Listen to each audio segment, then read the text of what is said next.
रीटमैंस की अपनी जो संस्कृति की क्लास है उसमें आप सभी की अग्रिम सफलता के साथ मैं एस चौहान आपका स्वागत और अभिनंदन करता हूं। इन प्रश्नों के माध्यम से हम अपने जो रीट मुक्त परीक्षा में है जो टॉपिक आने वाले हैं उनसे संबंधित प्रश्नों का डिस्कस करेंगे। इसी के साथ जो अपने जो 10 मेथड के प्रश्न आएंगे वो भी इसमें हमने इसमें शामिल कर रखा है, उनके बारे में भी हम डिस्कस करेंगे और आपकी समस्याओं को सॉर्ट आउट करने का प्रयास करेंगे। देखिए,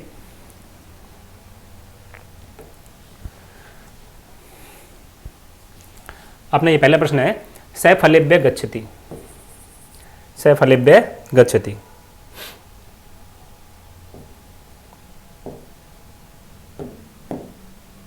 रेखांकित पदे भवितुम शक्यते। यहाँ जो रेखांकित पद है फलेभ्य, इसके स्थान पर क्या हो सकता है? फलानी आनेतुम, फलानी आनीय, फलानी नीत्वा और फलानी नयत। इन चारों में से क्या हो सकता है? तो देखिए, ये वाक्य देखिए पहले आप, जैसे वह फल लाने के लिए जाता है, वह फल लाने के लिए जाता है। इसको हम संस्कृत में ट्रांसलेट करते हैं तो स का वह, फल फलानी, लाने के लिए आने तुम उन प्रत्यय का प्रयोग कर सकते हैं ना। तो उन प्रत्यय का अर्थ क्या होता है? के लिए, पठी तुम पढ़ने के लिए, गन तुम जाने के लिए, है ना। तो इसी तरह आने तुम लाने के लिए और गच्छति जाता है। ये वाक्य अपना एक तरह से वह फल लाने के लिए जाता है। अब आपको बिल्कुल समझ में आ गया होगा कि यहाँ जो रेखांकित पद है इसमें क्या हो सकता है। फलानी जो आनितुम है इसके स्थान पर हम क्या कर सकते हैं? तो फलानी आनितुम इसके स्थान पर हम फलेभ्य भी कर सकते हैं। फलेभ्य हम कर सकते हैं। इसका मतलब क्या है? ये क्या कहता है कि जब किसी वाक्य में तुमुन प्रत्यांत के स्थान पर विभक्तिवाचक शब्द का प्रयोग करना हो तो वहां पर हम क्या करेंगे? वहां पे हम चतुर्थी विभक्ति का प्रयोग करते हैं। चतुर्थी विभक्ति का हम प्रयोग करते हैं। इसलिए यहाँ पे क्या है? फलानी आनेतुम में क्या हो गया? फलेभ्य आ गया यहाँ पे। तो जब तुमुन प्रत्यांत के स्थान पर किसी विभक्ति का प्रयोग करना हो तो वहां कौन सी विभक्ति का प्रयोग करेंगे? हम चतुर्थी विभक्ति का प्रयोग करेंगे। सूत्र आता है क्रियार्थ उपपदस्य च कर्मणि स्थानीय। क्रियार्थ उपपदस्य च कर्मणि स्थानीय, इसके द्वारा ये सारा कार्य किया जाता है। तो ध्यान रखना, काफी अच्छा प्रश्न है। स फलेभ्य गच्छति, तो फलेभ्य फलानी आनेतुम गच्छति, फल लाने के लिए जाते हैं। तुमुन प्रत्यांत के स्थान पर हम क्या करेंगे? तुमुन प्रत्यांत के स्थान पर हम चतुर्थी विभक्ति का प्रयोग करेंगे। क्लियर है? नेक्स्ट देखिए, वृश्चिक जायते रिक्त स्थानम पूर्यत, कारक से हैं तो इस रिक्त स्थान की पूर्ति हमको करनी है। देखो क्या होगा? गोमयन होगा, गोमयात होगा, गोमय से होगा, गोमय। यहाँ पे क्या होगा? गोमयात होगा। गोमयात वृश्चिक जायते। सूत्र क्या आता है? जनि कर्तु प्रकृति, जनि कर्तु प्रकृति। तो जायमान का हेतु है, उत्पन्न होने का जो कारण है। जायमान से हेतु अपादान संज्ञम स्यात्, उत्पन्न होने का जो कारण है। वहां कौन सी संज्ञा होती है? अपादान संज्ञा होती है। और आपको पता है अपादान में कौन सी विभक्ति होती है? पंचमी विभक्ति होती है। और यहाँ गोमयात में कौन सी विभक्ति है? यहाँ गोमयात में पंचमी विभक्ति है। वाक्य क्या है अपना? वृश्चिक जायते। तो अपना पूरा वाक्य का क्या हो गया? गोमयात वृश्चिक जायते, गोमयात वृश्चिक जायते, गोमयात वृश्चिक जायते। जो बिच्छू उत्पन्न होता है उसका कारण क्या है? उसका कारण गोमय अर्थात गोबर है। गोमय कहते हैं गोबर को। गोबर से बिच्छू पैदा होता है। तो बिच्छू पैदा होने का जो कारण है, उत्पन्न होने का कारण क्या हो गया? यहाँ पे गोमय हो गया, इसलिए इसकी अपादान संज्ञा कर दी। और जब अपादान संज्ञा हो जाती है तो वहां पे पंचमी विभक्ति का प्रयोग हो जाता है। क्लियर है? नेक्स्ट, नियम पूर्वक विद्या स्वीकार्य संज्ञा होती। नियम पूर्वक जब विद्या स्वीकार करते हैं तो उसमें कौन सी संज्ञा होती है?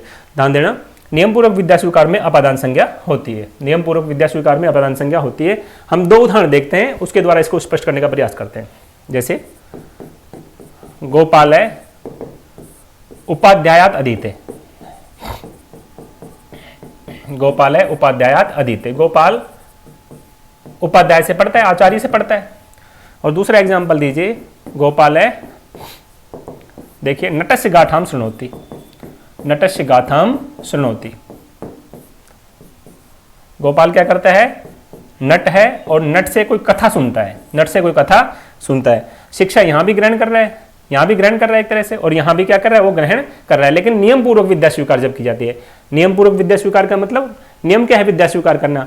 कि या तो आचार्य से या उपाध्याय से या शिक्षक से, इनके द्वारा विद्या ग्रहण की जाती है। तो जब नियम पूर्वक विद्या स्वीकार की जाती है तो वहाँ अपादान संज्ञा होती है, और अपादान में कौन सी विभक्ति होती है? पंचमी विभक्ति का प्रयोग करते हैं। और यही कारण है कि उपाध्याय शब्द में पंचमी विभक्ति का यहाँ प्रयोग किया है। अपादान संज्ञा है यहाँ पे, आख्यात उपयोगी सूत्र आता है ना, आख्यात उपयोग है, उसके द्वारा यहाँ अपादान संज्ञा कर दी गई, और जब अपादान संज्ञा हो जाती है वहाँ पंचमी विभक्ति का प्रयोग होता है। लेकिन यहाँ देखिए नठ से क्या है, यहाँ षष्ठी विभक्ति का प्रयोग किया गया है, यहाँ नहीं किया गया भाई, यहाँ पंचमी विभक्ति का प्रयोग नहीं किया गया है, क्योंकि यहाँ नियम पूर्वक विद्या स्वीकार नहीं की जा रही है। नियम पूर्व नट से सुनता है, नट से कथा को सुनता है, जब आचार्य से, उपाध्याय से, अध्यापक से, इनके द्वारा जब विद्या ग्रहण की जाती है तो उसको कहते हैं हम नियम पूर्वक विद्या स्वीकार करना। इसके अतिरिक्त जब किसी अन्य से विद्या स्वीकार की जाती है, सीखी जाती है, तो उसको कहते हैं हम नियम पूर्वक विद्या स्वीकार नहीं करना। और यही कारण है कि यहाँ नट में षष्ठी विभक्ति का प्रयोग किया गया है, अपादान संज्ञा का यहाँ प्रयोग नहीं किया गया है। क्लियर है? तो नियम पूर्वक विद्या स्वीकार संज्ञा बहुत ही, कौन सी संज्ञा होती है? अपादान संज्ञा। सूत्र कौन सा होता है? आख्यात उपयोग है, यह सूत्र होता है, कारक प्रकरण का है। क्लियर है? नेक्स्ट, खालिस्तान पूर्व फाल्गुन है, रिक्त स्थानम पूर्यत। इस रिक्त स्थान की पूर्ति करनी हमको। चैत्रात आएगा, चैत्रेण आएगा, या चैत्रस्य आएगा, या चैत्रम आएगा। ये देखिए इन चारों में से कौन सा आएगा, तो इसका सही आंसर आपका चैत्रात। सही आंसर क्या है? चैत्रात। कैसे भाई? वाक्य देखिए, चैत्रात पूर्व फाल्गुन है, चैत्रात पूर्व फाल्गुन है। चैत्र से पहले फाल्गुन मास आता है, चैत्र से पहले फाल्गुन मास आता है। काल क्या है? टाइम है, स्पेस है, काल है यहाँ पे, टाइम है यहाँ पे। ये चैत्र से पहले फाल्गुन आता है। एक सूत्र है जिसके द्वारा ये कार्य किया जाता है, पंचमी विभक्ति की जाती है वहां पे।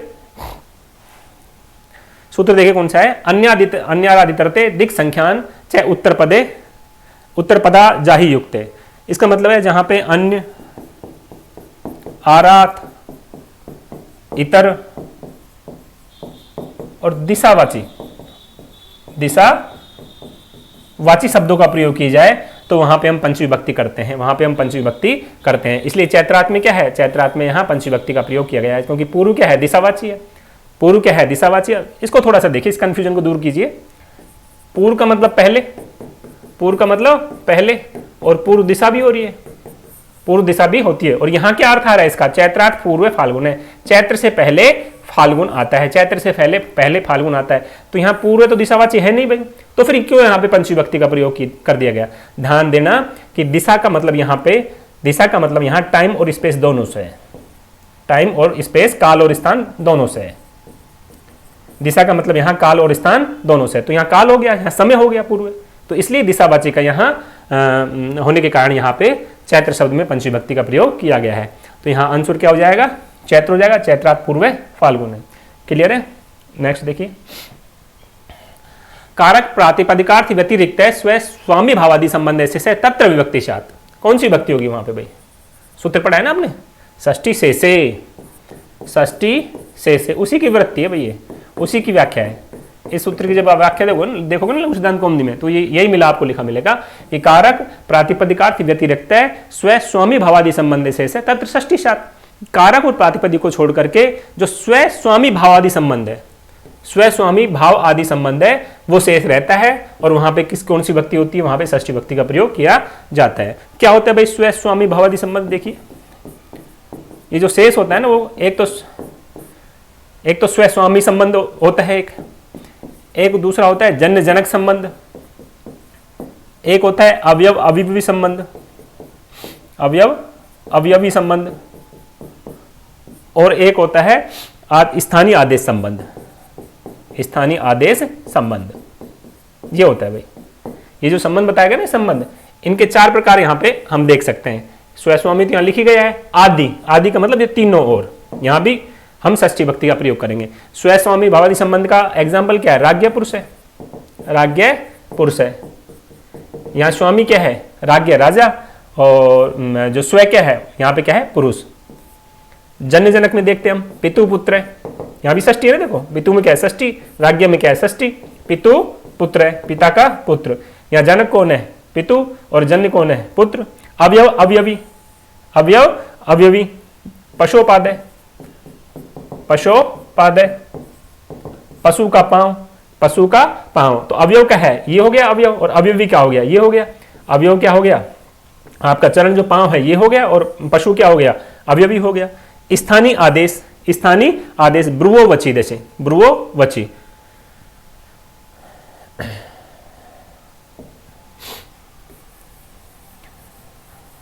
स्थानीय आदेश का देखते हैं हम। स्थानीय आदेश का मतलब एक सूत्र आता है ब्रुवोवची, ब्रुवोवची, ब्रुवोवची।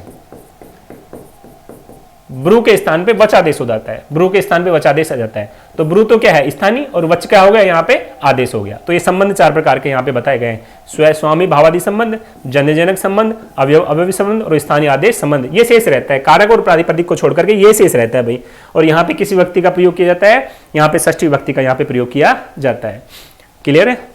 तो इसका आंसर क्या हो जाएगा, ये सेकंड आंसर हो जाएगा षष्ठी।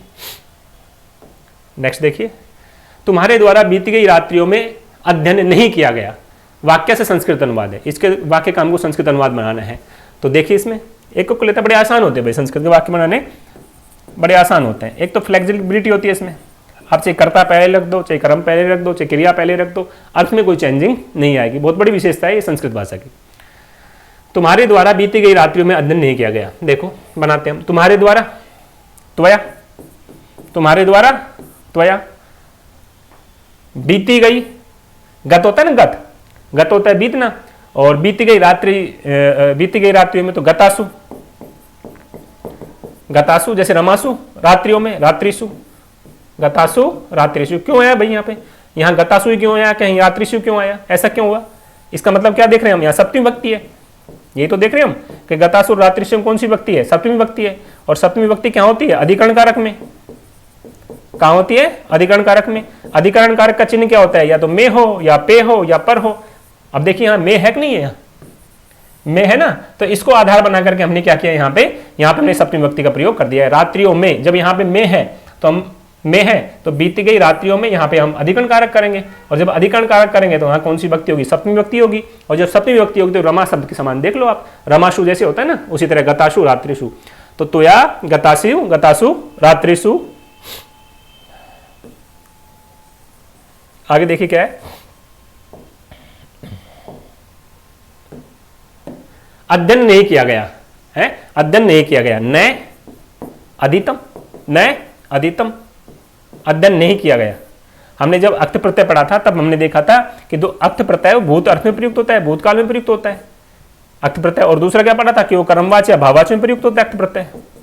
तो यहाँ अधितम में क्या है, अक्त प्रत्यय का प्रयोग कर दिया हमने, अधितम में अक्त प्रत्यय का प्रयोग कर दिया। तो इसका मतलब क्या है, अधितम का मतलब पूरे के पूरे का मतलब क्या हो गया, अध्ययन, अध्ययन किया गया। और न अधितम का मतलब क्या हो गया, अध्ययन नहीं किया गया। नहीं के लिए किसका प्रयोग कर दिया, न काम ने, और अध्ययन किया गया इसके लिए क्या प्रयोग कर दिया, अधितम का। मतलब हम इसको भूतकाल में ले गए, समझना इस चीज को। हमने यहाँ पे लंग लकार का प्रयोग नहीं किया है, हमने यहाँ पे लंग लकार का प्रयोग नहीं किया है। तो किसका प्रयोग किया फिर हमने यहाँ अक्त प्रत्यय का प्रयोग किया है।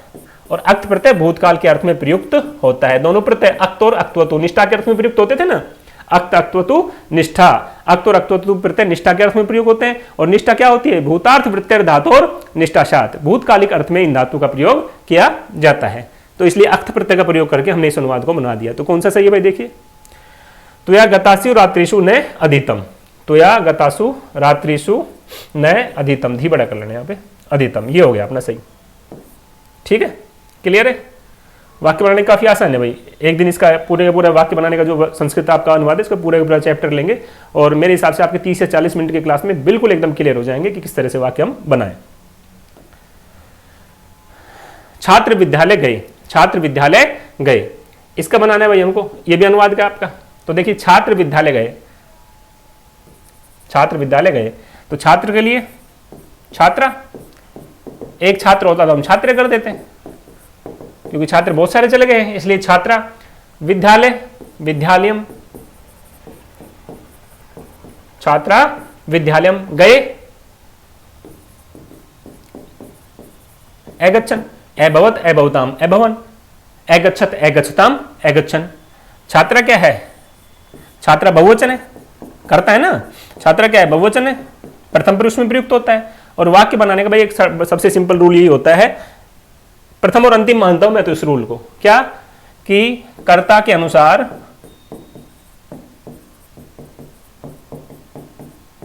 क्रिया होती है। इस अगर बेसिक्स को आप समझ गए ना तो फिर आपको वाक्य बनाने में कभी कोई दिक्कत नहीं होगी। उसके बाद हम कारक को देखते हैं, थोड़ा बहुत हम कारक प्रकरण के कुछ रूल्स पढ़ लेते हैं, उनके अनुसार काम कर लेते हैं, लेकिन बेसिक से ही है, कर्ता के अनुसार क्रिया होती है। अगर कर्ता मान लो कर्ता स है तो स क्या है, प्रथम पुरुष का एक वचन है, तो क्रिया भी क्या होगी, प्रथम पुरुष एक वचन की प्रयुक्त होगी। जैसे कोई भी धातु लगा देते हैं, पठ धातु लगा देते हैं, स पठती, वह पढ़ता है। अब इसके बीच में आप कुछ भी लगा लो, वो पुस्तक को पढ़ता है तो स पुस्तकम पढ़ती, स पुस्तकम पढ़ती। कैसा है, पुस्तक को पढ़ता है भाई, पुस्तक को पढ़ता है।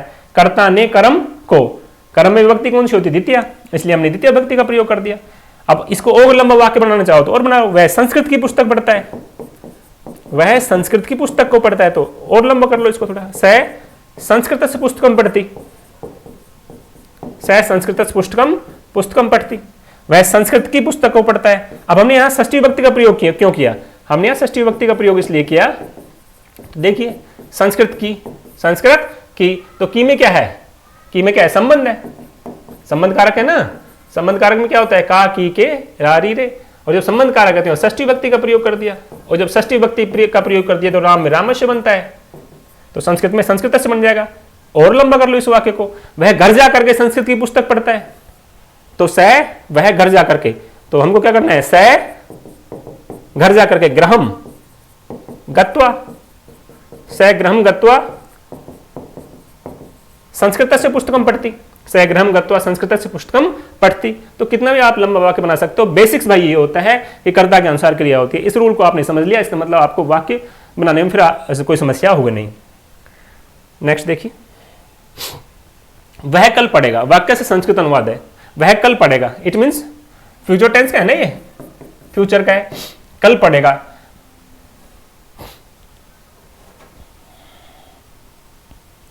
मैं वो क्लास में बंद करता हूं ना, ओके। वह पढ़, एक तो भाई टुडे होता है, ध्यान रखना, एक टुमारो होता है, और एक यस्टरडे होता है। इनके लिए दो तीन शब्द ध्यान रखना आप। टुडे का मतलब अद्य, संस्कृत में क्या कहते हैं, अद्य, आज। टुमारो का मतलब आने वाला कल, भविष्य के लिए, तो क्या हो जाएगा, स्वह। और यस्टरडे का मतलब बीता हुआ कल, इसके मतलब क्या होगा, यह। तो हमारा जो संस्कृत का यह है ना, वो यस्टरडे है, स्वह क्या है, टुमारो, और अद्य क्या है, टुडे। अब देखिए वाक्य किसको, कि वह कल पढ़ेगा, इसमें फ्यूचर में, फ्यूचर का मतलब टुमारो, आने वाला कल, तो वह पढ़ेगा, वह पढ़ेगा। अब इसको देख लीजिए आप, तो स्व पठिष्यति, स्व पठिष्यति, वह आने वाला कल स्व के लिए, और पठिष्यति का मतलब क्योंकि भूतकाल है इसलिए क्या करेंगे हम, इसका प्रयोग कर दिया हमने भूतकाल का, पठिष्यति, पठिष्यते, पठिष्यति। अब फिर इसमें देख लीजिए आप, स क्या है, प्रथम पुरुष का एक वचन है, तो पठिष्यति भी क्या आ गया, प्रथम पुरुष का एक वचन प्रयुक्त कर दिया। बड़ा कंफ्यूज है भाई इसमें, इनको अगर ध्यान आप रख लिया ना तो फिर आसानी से कर लोगे आप। अद्य, स्व और यह, इन तीनों का आप ध्यान रखना, टुडे, टुमारो और यस्टरडे। क्लियर है। नेक्स्ट, बच्चे को मत पीटो, बच्चे को मत पीटो। अब देखिए को, तो बालकम, मत के लिए नेगेटिव के लिए भी मां का प्रयोग भी करते हैं, मां, मत पीटो, मां चापलम करो, चंचलता मत करो, है ना। तो बालकम मां, पीटो ताड़िए, बालकम मां ताड़िए। अब यहां ताड़िए क्यों है अभी, अब हम इस वाक्य को अगर देखते हैं ना तो ये वाक्य हमको लोट लकार का दिखता है, बच्चे को मत पीटो। आज्ञा के लिए जो प्रयुक्त होता है ना लोट लकार, आज्ञार्थक लोट लकार के लिए प्रयुक्त होता है। अब लोट लकार के लिए प्रयुक्त होगा तो हम लोट लकार का हम करेंगे, तो इतना तो पता है, बच्चे को मत पीटो। अब मान लो किसी के लिए कह रहा है तुम बच्चे को मत पीटो, तुम बच्चे को मत पीटो, तुम बच्चे को मत पीटो, तुम बच्चे को मत पीटो। तो ये क्या हो गया, मध्यम पुरुष का एक वचन हो गया, इसलिए क्रिया भी हमने क्या प्रयुक्त कर दी, मध्यम पुरुष के एक वचन की प्रयुक्त कर दी। बालकम मां ताड़ियति, ये हो ही नहीं सकता, अताड़ियत ये भी हो नहीं सकता। बालकम ताड़िये, इसमें मां का प्रयोग हमने किया नहीं है, तो ये वैसे एलिमिनेट हो जाएगा, ये वैसे हो जाएगा, है ना, ये वैसे हो जाएगा। ताड़ियति लटलकार का हो ही नहीं सकता ये वाक्य, तो बालकम मां ताड़िये, बच्चे को मत पीटो। कई बार क्या होता है, हमको अगर ऑप्शन मान लो बिल्कुल एग्जैक्ट आंसर नहीं पता होता तो हम तीनों के एलिमिनेशन के द्वारा भी हम आंसर निकालने का प्रयास करेंगे। रास्ते के दोनों ओर वृक्ष हैं, बड़ा सिंपल है भाई, खूब पढ़ते हैं हम ये। रास्ते के दोनों ओर, तो रास्ते के दोनों ओर, दोनों ओर का मतलब उभयत है, दोनों ओर का मतलब उभयत है ना। तो मार्गम उभयत है, वृक्ष संति बिल्कुल नहीं है भाई, वृक्ष क्या है एक वचन है और संति क्या कर दिया बहुवचन है, ये गलत हो गया। मार्गस्य उभयत है वृक्षा संति, मार्गम उभयत है वृक्षा संति, ठीक है। ये मार्गम, मार्ग के दोनों ओर वृक्ष है, तो मार्गम उभयत है वृक्षा संति। कर्मकारक का प्रयोग कर दिया, वृक्ष बहुवचन है, संति भी बहुवचन है, तो आपका तीसरा आंसर सही हो जाएगा। ये भी वाक्य का आपका। नेक्स्ट देखिए, शरीर माध्यम खलु धर्म साधनम इत्युक्ति वर्तते। ये कहां से ली गई है भाई ये उक्ति है जो?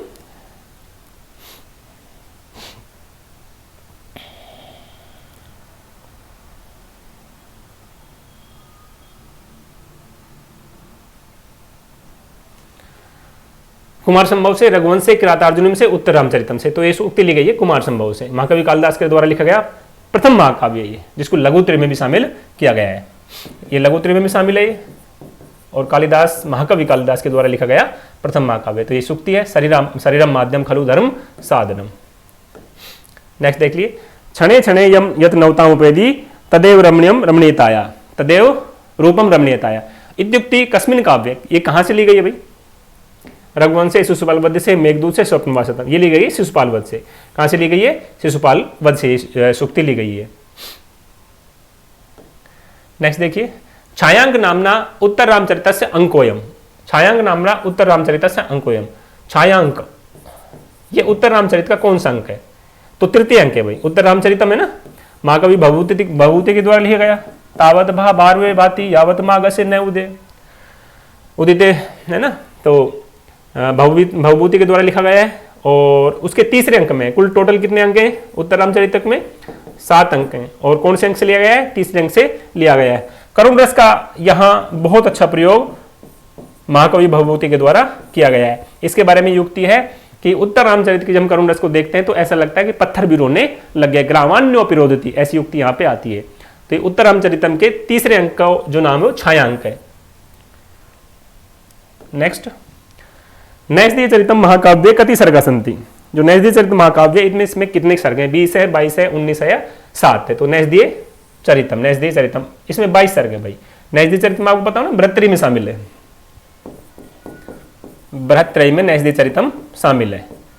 अब भर्तृहरि में बहुत बार कंफ्यूजन रहता है भाई कि कौन कौन से तो महाकाव्य है, फिर उनके सर्ग कौन कौन से हैं। तो इसके लिए एक फार्मूला है आपके लिए, कृष्ण याद रख लो आप। आपको क्या याद रखना है? कृष्ण याद रखना है। कृष्ण का मतलब कि क्री से किरातार्जुनीयम,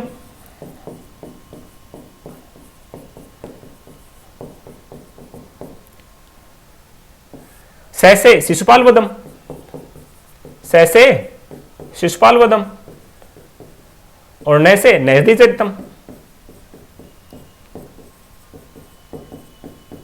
नैषधीय चरितम।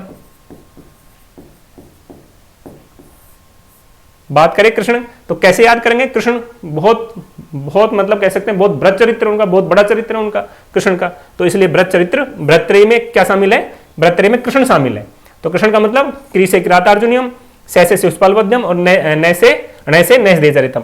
अब फिर समस्या ये आती है कि इनके कौन कौन से अंक है, कितने कितने अंक है भाई? तो 2 बढ़ाते जाओ भाई इसमें। 18 + 2 20, 20 + 2 22। ठीक है, तो किरातार्जुनीयम में क्या है? 18, शिशुपाल वध में क्या है? 20, और नैषधीय चरितम में क्या है? 22। तो कृष्ण के नाम से आपको ये इस फार्मूले के द्वारा आसानी से आप बृहत्तरी को आप कभी नहीं भूलोगे, है ना। और लघुत्तरी में महाकवि कालिदास के 3 हैं शामिल। नेक्स्ट, वनेचर से उक्ति कस्मिन काव्य अस्ति। वनेचर की उक्ति किस काव्य में प्राप्त होती है भाई? तो किरातार्जुनीय में प्राप्त होती है। किरात का मतलब भील होता है भाई, किरात का मतलब भील। किरात वेशधारी शिव, किरात वेशधारी शिव और अर्जुन के मध्य जो संघर्ष होता है, जो संग्राम होता है, उसका इस महाकाव्य में वर्णन बताया गया है। किरातार्जुनीय महाकाव्य में वर्णन बताया गया है। तो इसका आंसर क्या हो जाएगा? सेकंड आंसर इसका हो जाएगा। नेक्स्ट, सुलेख, अनुलेख, प्रतिलेख, श्रुतलेख ऐसाम अभ्यास भवति। किसका अभ्यास है? बड़ा सिंपल क्वेश्चन है भाई, है ना। लेखन कौशल में इनका प्रयोग होता है, लेखन कौशल में इनका प्रयोग होता है। कौशल कितने होते हैं? कौशल होते हैं 4। अच्छा, कौशल से एक प्रश्न आपकी जरूर आता है, आप कैसे भी पूछ ले। यही पूछ सकता है कि भाई कौशलों का क्रम आपसे पूछ सकता है कि कौशलों का क्रम बताओ। आपसे ये भी पूछ सकता है कि प्रथम कौशल कौन सा है। आपसे ये भी पूछ सकता है अंतिम कौशल कौन सा है। आपसे ये भी पूछ सकता है कि इसमें से कौन सा कौशल नहीं है, इनमें से कौन सा कौशल नहीं है। तो इसके लिए भी एक फार्मूला है भाई, आप याद रखना, बड़ा सिंपल है, कभी नहीं भूलोगे आप। इसको मैंने शामिल कर दिया है, ये देखो, इसको याद रखना आप। SBPL, बीपीएल की कैटेगरी तो आपको सबको पता है। एस का मतलब स्टेट समझ लो आप। तो SBPL इसके नाम से हम देखते हैं। एस का मतलब श्रवण, एस का मतलब श्रवण, बी का मतलब भाषण, P का मतलब पठन और L का मतलब लेखन। L का मतलब लेखन। अब कभी नहीं भूलोगे आप SBPL। अब चाहे कैसा भी एग्जामिनर इससे संबंधित कैसा भी प्रश्न ट्विस्ट कर ले, आप इसको इस फॉर्मूले को याद करके आप कभी नहीं भूलोगे इसको। श्रवण, भाषण, पठन और लेखन, SBPL के नाम से आप याद कर लेना, ठीक है। तो कोई सा भी क्वेश्चन आए तो आप आसानी से उसको हम कर सकते हैं। इसका आंसर क्या हो जाएगा? इसका आंसर ये हो जाएगा, सही भाई। उद्वेदन विधि अंतर्भूत नास्ति। उद्बोधन विधि के अंतर्गत क्या शामिल नहीं है? देखो, व्युत्पत्ति भी शामिल है, अभिनय भी शामिल है, अनुवाद भी शामिल है, प्रत्यक्ष वस्तु दर्शनम ये शामिल नहीं है, उद्बोधन विधि के अंदर ही शामिल नहीं है। नेक्स्ट, गृह कार्यम अस्य प्रमुख रचना उद्देश्यम। घर पे कार्य देना इसका प्रमुख उद्देश्य है रचना कौशल का विकास करना। लिखते हैं तो रचना कौशल का विकास होता है ना, और बोलते हैं तो भाषण कौशल का, अभिव्यक्ति कौशल का विकास होता है। तो रचना कौशल का विकास करना गृह कार्य का मुख्य उद्देश्य होता है। नेक्स्ट देखिए, व्याकरण शिक्षण से विधि रयम। इसमें से कौन सी व्याकरण शिक्षण की विधि है? कक्षान्वय, कक्षाभिनय, दंडान्वय, भाष्य विधि, ये तीनों इसकी विधि नहीं है भाई। तो कौन सी विधि है? जो भाषा संसर्ग है,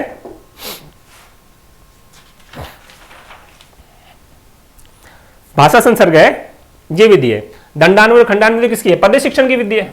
दंडान्वय खंडान्वय ना अन्वय करके इसमें अन्वय करके इसका शिक्षण का कराया जाता है। तो दंडान्वय और खंडान्वय तो क्या है? पद शिक्षण की विधि है। और जो भाष्य विधि है ना, वो भी भाष्य विधि भी पद शिक्षण की विधि है। कक्षान्वय नाटक शिक्षण की विधि है। तो भाषा संसर्ग क्या है? व्याकरण शिक्षण की विधि है। इसमें क्या होता है? भाषा संसर्ग में भाषा के साथ साथ व्याकरण सिखा दी जाती है। संसर्ग का मतलब साथ साथ, तो भाषा के साथ साथ व्याकरण सिखा दी जाती है। इस विधि में भाषा के साथ साथ व्याकरण का प्रयोग कर दिया जाता है। क्लियर रहेगा ना? नेक्स्ट, कथाकथनम, अंत्याक्षरी, वाद विवाद स्पर्धा कस्य कौशलस्य विधि। इससे किसका कौशल का विकास होता है? अंतराक्षरी के द्वारा, वाद विवाद के द्वारा कौन से कौशल का विकास होता है? इसमें भाषण कौशल का विकास होता है। तो आपका ये आंसर आपका सही हो जाएगा, भाषण कौशल का विकास। देखो, कौशल से संबंधित बहुत प्रश्न आते हैं भाई, है ना। उत्तम पाठक से गुण नास्ति। उत्तम पाठक के 6 गुण बताए गए भाई। उत्तम पाठक के क्या है? 6 गुण बताए गए हैं। तो 6 गुणों में से देखिए क्या है? माधुर्य, बिल्कुल ठीक है। अक्षर व्यक्ति, बिल्कुल ठीक है। गीति नहीं है। गाकर पाठ करना, ये गुण नहीं है, अदम पाठक का गुण है। सुसुर है, ये ठीक है। तो आपका आंसर होगा गीति। क्या पूछा है यहाँ पे? नास्ति। उत्तम पाठक के गुण कौन सा नहीं है? तो गाकर जो पाठ करता है वो उत्तम पाठक ना होकर के कौन सा होता है? अदम पाठक है। तो अदम पाठक के गुण बताए गए हैं। नेक्स्ट, पाणिनीय शिक्षायाम उत्तम पाठक से कति गुणा वर्णिता। कितने गुण बताए गए भाई? 6 गुण बताए गए हैं। उत्तम पाठक के कितने बताए गए हैं? 6 गुण बताए गए हैं पाणिनीय शिक्षा में। नेक्स्ट, छात्रा निष्क्रिय श्रोता भवति अस्मिन् कौशले। इस कौशल में छात्र निष्क्रिय श्रोता होता है। तो व्याख्या कौशल है, एक्सप्लेन करते जाते हैं। व्याख्या कौशल में क्या होता है? एक्सप्लेन करते जाते हैं। और जब एक्सप्लेन करते हैं तो केवल छात्र का काम क्या रह जाता है? सुनना रह जाता है। प्रश्नोत्तर और पुनर्बलन में छात्र सक्रिय रूप से कार्य करता है। तो आपका क्या हो जाएगा? व्याख्या कौशल हो जाएगा ना। छात्र इसमें निष्क्रिय रहता है। पुनर्बलन कौशलम न भवति। सकारात्मक, शाब्दिक, अशाब्दिक, निष्क्रिय। तो देखो, पुनर्बलन कौशल कितने प्रकार का होता है? पुनर्बलन कौशल होता है 2 प्रकार का भाई, सकारात्मक और नकारात्मक। सकारात्मक और नकारात्मक। फिर इसके भी 2 भेद हो जाते हैं, शाब्दिक और अशाब्दिक। शाब्दिक और अशाब्दिक। और इसके भी वही हैं, शाब्दिक और अशाब्दिक। शाब्दिक और अशाब्दिक। तो देख लीजिए, इसमें सकारात्मक होता है बिल्कुल भाई, शाब्दिक भी होता है, ठीक है, अशाब्दिक भी होता है, ठीक है, निष्क्रिय नहीं होता। ऐसा कोई इसका भेद नहीं बताया गया है। तो पुनर्बलन कौशलम न भवति, कौन सा नहीं होता है? ये नहीं होता है, निष्क्रिय नहीं होता है। क्लियर है? नेक्स्ट, वैदिक मंत्राणाम सस्वर पाठ है भवति। वैदिक मंत्रों का जो सस्वर पाठ है कौन क्या कहा जाता है? बिल्कुल इसको रटी लेना भाई तुम्हें ना। वैदिक मंत्रों का सस्वर पाठ क्या आता है? पारायण कहा जाता है। सूत्रम नहीं कहा जाता है, प्रश्नोत्तर नहीं कहा जाता है, व्याख्यान नहीं कहा जाता है, पारायण कहा जाता है। तो ये हमारे रीड के कुछ प्रश्न थे। मुझे आशा है कि आपसे इनको अवश्य आपके लिए फायदा होगा। और आप अपनी जो पढ़ाई है बदस्तूर जारी रखिए। एग्जाम आपका बिल्कुल नज़दीक है, सफलता आपसे बिल्कुल दूर नहीं है, आपके दरवाजे पे खड़ी है। अब तो आपको उसको प्राप्त करना है। थैंक यू, धन्यवाद।